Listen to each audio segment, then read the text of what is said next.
San Ignacio abre la segunda semana de ejercicios, muy importante, con una meditación que es realmente fundamental y que va a guiar todo el resto de los ejercicios, la meditación del llamado del Rey Eterno. Vamos a leer el texto ignaciano y luego haremos los comentarios adecuados. El primer preámbulo dice: es composición viendo el lugar, será aquí ver con la vista imaginativa sinagogas, villas y castillos por donde Cristo nuestro Señor predicaba.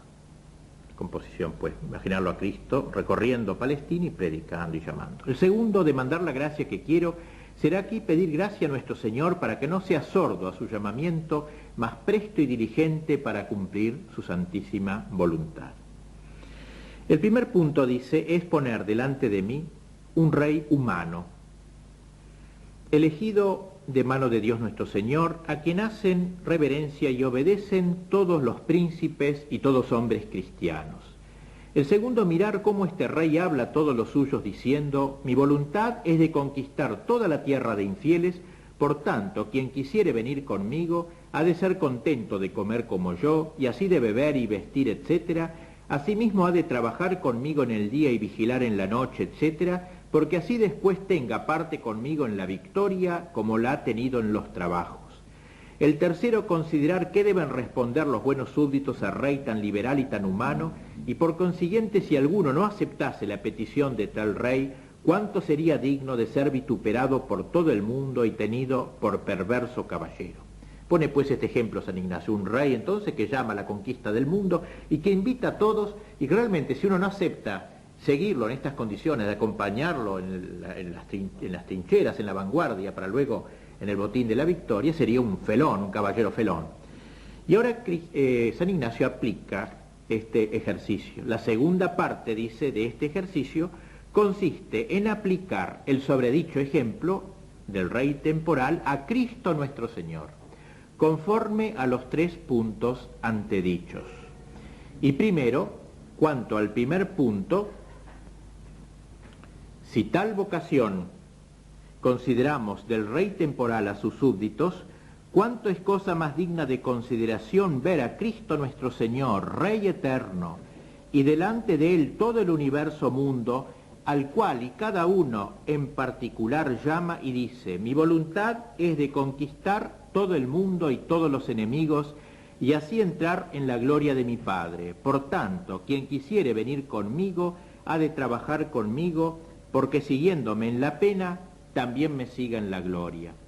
El segundo, considerar que todos los que tuvieren juicio y razón ofrecerán todas sus personas al trabajo.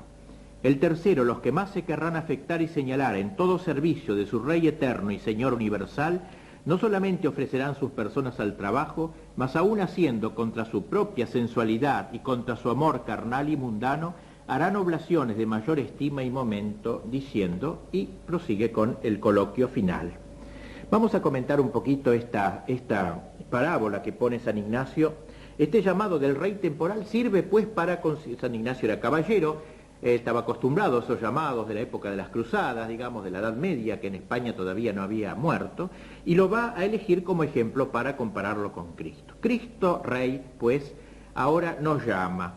Y Cristo es rey revestido de una excelencia muy particular. Cristo es rey total, digamos así, porque reúne en sí los 3 poderes propios de un rey: el poder legislativo, el ejecutivo y el judicial. El legislativo ante todo, porque Cristo es el legislador del género humano. Él ha venido a traer la ley nueva. Él es el que ha dicho: guardad mis mandamientos. Tal es la excelencia de este poder legislativo que abroga la ley antigua, que sin embargo era divina, y por tanto Cristo, al abrogar la ley antigua, de alguna manera se muestra como Dios. Tiene también Cristo el poder ejecutivo, porque hace cumplir los decretos y porque al final va a juzgar al mundo. Tiene el poder judicial. Él es el que va a separar al fin de los tiempos a los buenos de los malos. Es decir, reúne Cristo Rey en sí el triple poder: el poder legislativo, ejecutivo y judicial. Es rey en el sentido pleno de la palabra. Y es rey también de los individuos y de las sociedades. Ante todo de los individuos, Él que dijo, mi reino está dentro de vosotros. Él quiere posesionarse del corazón de todos los hombres, de cada uno de los hombres, pero también es Rey de las sociedades, Rey de las familias, Rey de las patrias, Rey del mundo, Rey de la economía, de la cultura, de todo el quehacer humano. La realeza de Cristo es pues universal y social.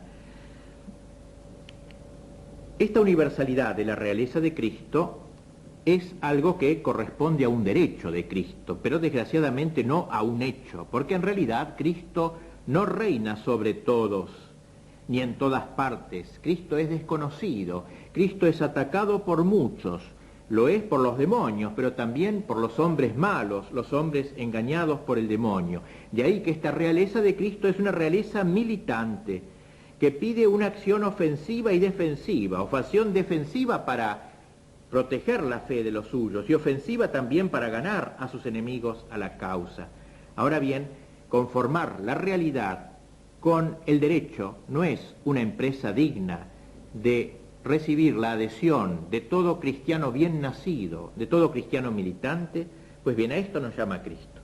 Cristo nos llama precisamente a que lo acompañemos en esta gran empresa. Y por eso dice San Ignacio en la petición que debemos pedir la gracia de no ser sordos al llamado divino, sino tener la prontitud para seguirlo como corresponde.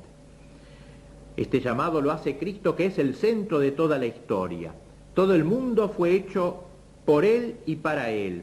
Todo lo que era antes de Cristo preparaba su venida. Todo lo que viene después de Cristo prolonga de alguna manera su venida. Cristo viene pues a este mundo no como un usurpador, viene a tomar parte de la herencia que le corresponde. Todo esto es suyo, pero quiere ganar también la adhesión de los hombres. Pues bien, para esto nos invita Cristo, nos invita a que lo acompañemos. Es el llamamiento que nos hace a la más hermosa de las causas, tal que ninguna otra merece recibir la adhesión de un corazón generoso, de un pensamiento lúcido, de una voluntad decidida. Hay ante todo un compromiso. Se trata de comprometerse a reconocer a Cristo por nuestro Rey, a Él, el Hijo eterno del Padre, a Él, el Verbo de Dios hecho carne. Nos comprometemos a una persona, no nos comprometemos a una idea abstracta, no nos comprometemos a una ideología, nos adherimos a una persona viva y real, al Verbo encarnado, al hombre Dios. ¿Y cuál es el programa de este llamado? Nos llama Cristo al programa mismo de la redención, a ganar todo el mundo para Dios. Mi voluntad, nos dijo San Ignacio, puso estas palabras en boca del Señor, es conquistar todo el mundo y todos los enemigos y así entrar en la gloria de mi Padre. Nos invita pues a la conquista del mundo, de este mundo que fue hecho para Cristo. Nos invita a un combate costoso, a trabajar conmigo, dice, penoso, para que siguiéndome en la pena también me siga en la gloria, porque este combate a la postre es un combate glorioso. Se trata de un combate contra nuestras propias pasiones, pero también contra un adversario con mayúscula, el demonio, bajo el cual está puesto el mundo en el sentido malo, el espíritu del mundo. Nos llama Cristo, pues, a una lucha terrible, a una lucha contra Satanás, contra sus cómplices en este mundo, sus cómplices que aún pueden estar dentro de nosotros mismos, que tenemos como quintas columnas del demonio. La empresa es noble y trascendente, la lucha es terrible pero magnífica, digna de almas nobles, llevar a todos a la gloria del Padre. Pero Cristo nos habla de una asociación, no se trata de un pequeño combate que hacemos nosotros desde nuestra pequeñez, se trata de realizar una asociación divino-humana. Nos unimos a Cristo que nos dicen, venid conmigo los que queréis acompañarme. Si fuéramos solos sería cosa de temer, pero con Cristo todo cambia. Él no se queda en la retaguardia, mirando a su vanguardia luchar y recibir las heridas, sino que Él estuvo primero en la trinchera de la cruz. Ir conmigo, trabajar con Él, Él nos va a dar consuelo y aliento a nuestra debilidad. Ninguna asociación tan íntima, ninguna asociación tan fuerte ninguna asociación tan gloriosa porque se consumará en el cielo. Pues bien, a este llamado de Cristo debe responder nuestra respuesta generosa. San Ignacio la propone al terminar esta meditación en el coloquio. En el coloquio de estos ejercicios dice así en ese lugar: los que más se quieran afectar en el servicio de su Rey eterno y Señor universal, dice, no solamente ofrecerán sus personas al trabajo, mas haciendo contra su propia sensualidad, harán oblaciones de mayor estima y momento, diciendo: eterno Señor de todas las cosas, yo hago mi oblación con vuestro favor y ayuda, delante vuestra infinita bondad, y delante vuestra Madre gloriosa y de todos los santos y santas de la corte celestial, que yo quiero y deseo, y es mi determinación deliberada, solo que sea vuestro mayor servicio y alabanza, de imitaros en pasar todas injurias y todo vituperio y toda pobreza, así actual como espiritual, queriéndome elegir vuestra santísima majestad y recibir en tal vida y estado. ¿A quién se dirige pues esta oblación solemne de la meditación del reino? Se dirige a Dios, el Rey eterno, Señor supremo, Señor de todas las cosas. ¿En presencia de quién se hace? En presencia de un Dios bueno, en presencia de Cristo a quien queremos ofrecernos, en presencia de la Virgen Santísima por quien nos vienen las gracias, la Madre del Rey, la Reina, a la que Cristo corona, en presencia de toda la corte celestial, delante vuestra Madre gloriosa y de todos los santos y santas de la corte celestial. ¿Y quién hace esta ofrenda? La hago yo que soy un salvado del infierno, un extraído del mundo del pecado o preservado de él. La hago yo por quien él derramó su sangre, me la aplicó en el bautismo, me la aplicó en la Eucaristía. Me hago yo confiado en su auxilio y en su gracia, como dice San Ignacio, quiero y deseo y es mi determinación deliberada. ¿Y cuál es el objeto de esta oblación delante de toda la corte celestial? Es esta misma voluntad que se propone imitar a Cristo en soportar injurias, en la práctica de la pobreza, imitaros en pasar todas injurias y todo vituperio y toda pobreza. Ya no es un penar, digamos así, tacaño y mediocre, es más que el principio y fundamento, que nos disponíamos para la riqueza o la pobreza, el honor o el deshonor. Lo amamos a Cristo y nos abrazamos con el deshonor como Cristo, estamos dispuestos a pasar por la burla, por la calumnia.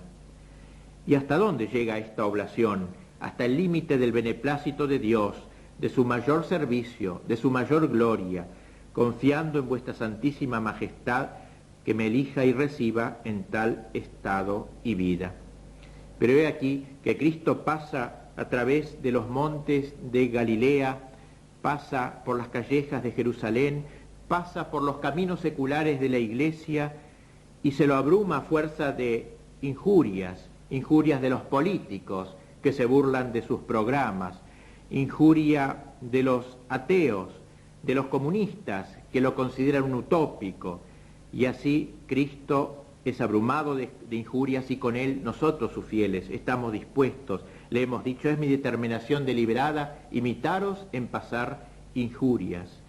Pero aquí que las injurias se agregan actos brutales. Cristo revestido de la túnica blanca, Cristo escupido, Cristo abofeteado, Cristo crucificado, y la Iglesia tras de Cristo perseguida, abofeteada y crucificada también, escondida a veces en la catacumba. ¿Qué importa? Yo, seguidor de Cristo, es mi determinación imitaros en pasar todo vituperio y toda pobreza. Pues bien, a este llamado de Cristo se sigue nuestra respuesta, que es una respuesta de amor, y el amor no tiene razones, el amor se entrega porque ama simplemente.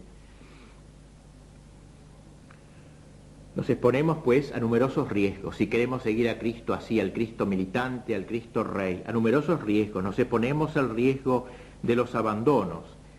Por seguir a Cristo a veces nos abandonará toda protección oficial de las autoridades. ¿Qué me importa? Soy soldado de Cristo, estoy dispuesto a esos abandonos.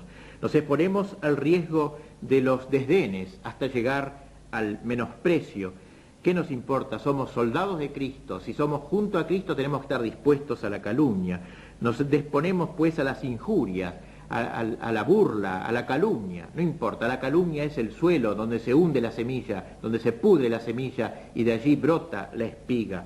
Nos exponemos a los despojos, a quedar como Cristo desnudo en la cruz, sin nadie a su alrededor. No importa, somos soldados de Cristo. Nos exponemos a las mutilaciones por seguirlo a Cristo. Soy soldado de Cristo. Nos exponemos, en fin, al riesgo mismo de la muerte. Cristo nos ha dado ese ejemplo. Para llegar a la victoria, para ganar al mundo, para la obra apostólica hay que pasar por la muerte. La Iglesia es mártir. La Iglesia ha nacido del costado mártir de Cristo y la Iglesia nos invita a nosotros también a la disposición al martirio.